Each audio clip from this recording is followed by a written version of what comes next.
Be ready, start. The subject matter of challenge in these appeals is the final judgment and order dated 20th December 2011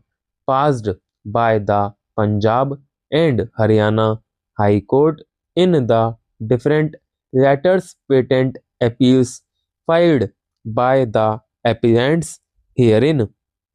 The first civil appeal arising out of SLP number 54 of 2012 has been filed by the Speaker of the Haryana Vidhan Sabha against the judgment and order passed by the Punjab and Haryana High Court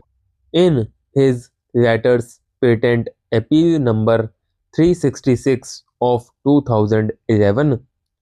By the said judgment, the division bench not only dismissed the appeal and did not choose to interfere with the directions given by the learned single judge to the Speaker to decide the petitions for disqualification of 5 MLAs within a period of 4 months, but in addition, directed that pending such decision, the 5 MLAs in question would stand disqualified from effectively functioning as members of the Haryana Vidhan Sabha, aggrieved by the interim directions purportedly given under Order 41, Rule 33 of the Code of Civil Procedure. The Speaker filed SLP number 54 of 2012 challenging the same. The other three special leave petitions were filed by the 5 MLAs who were prevented from performing their functions as members of the Assembly by the directions contained in the impugned judgment. While SLP number 55 of 2012 was filed by Narendra Singh and another SLP numbers 59 of 2012 were filed by Dharam Singh and another and Jay Ram Sharma, being aggrieved by the impugned judgment and order for the same reasons as contained in the special leave petition filed by Narendra Singh and another. The focal point of challenge in all these appeals, therefore, is the orders passed by the division bench of the Punjab and Haryana High Court. While disposing of the latter's patent appeals, preventing the five named MLAs who are also appellants before us from effectively discharging their functions as members of the Vidhan Sabha. The facts narrated above give rise to the following substantial questions of law of public importance, namely whether the High Court, in exercise of its powers under Articles 226 and 227 of the Constitution, has the jurisdiction to issue directions to a member under the Constitution, whether even in exercise of its powers of judicial review. The High Court, as a constitutional authority, can issue mandatory directions to the Speaker of a state assembly, who is himself a constitutional authority, to dispose of a disqualification petition within a specified time. Can the High Court, in its writ jurisdiction, interfere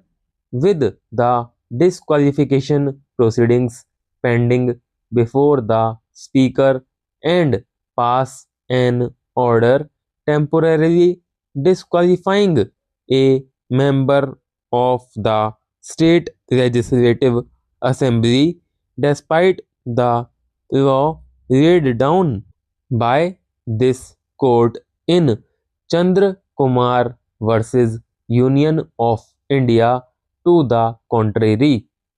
When a disqualification petition filed under Article 191 read with the 10th schedule to the Constitution of India is pending consideration before the Speaker, can a parallel writ petition seeking the same relief be proceeded with simultaneously? And did the High Court have jurisdiction to give directions under Order 41, Rule 33 of the Code of Civil Procedure, despite the express bar contained in the explanation to Section 141 of the Code of Civil Procedure in proceedings under Article 226 of the Constitution, in order to provide the peg on which the above questions are to be hung.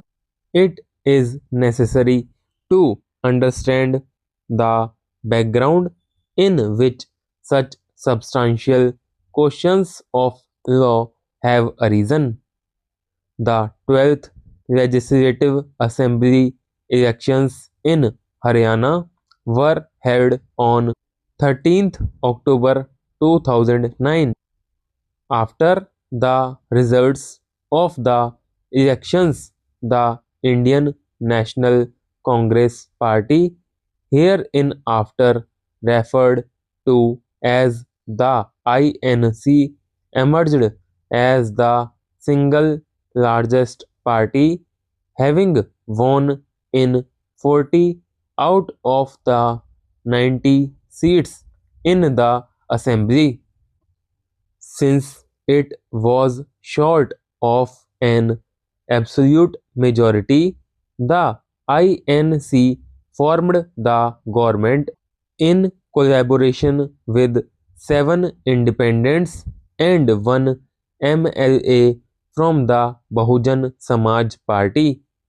Subsequently, on 9th November 2009, four legislative members of the Haryana Janhit Congress Party, hereinafter referred to as the HJC, wrote to the Speaker of their intention to merge the HJC with the INC in terms of the provisions of paragraph 4 of the 10th schedule to the Constitution of India. The Speaker was requested to accept the merger and to recognize the applicant legislators as members of the INC in the Haryana Vidhan Sabha. On hearing the four legislators who appeared before him, the Speaker, by his order dated 9th November 2009, accepted the merger with immediate effect, purportedly in terms of paragraph 4 of the 10th schedule to the Constitution, and directed that from the date of his order, the said four legislators would be recognized as legislators of the INC in the Haryana Vidhan Sabha as per the judgment now.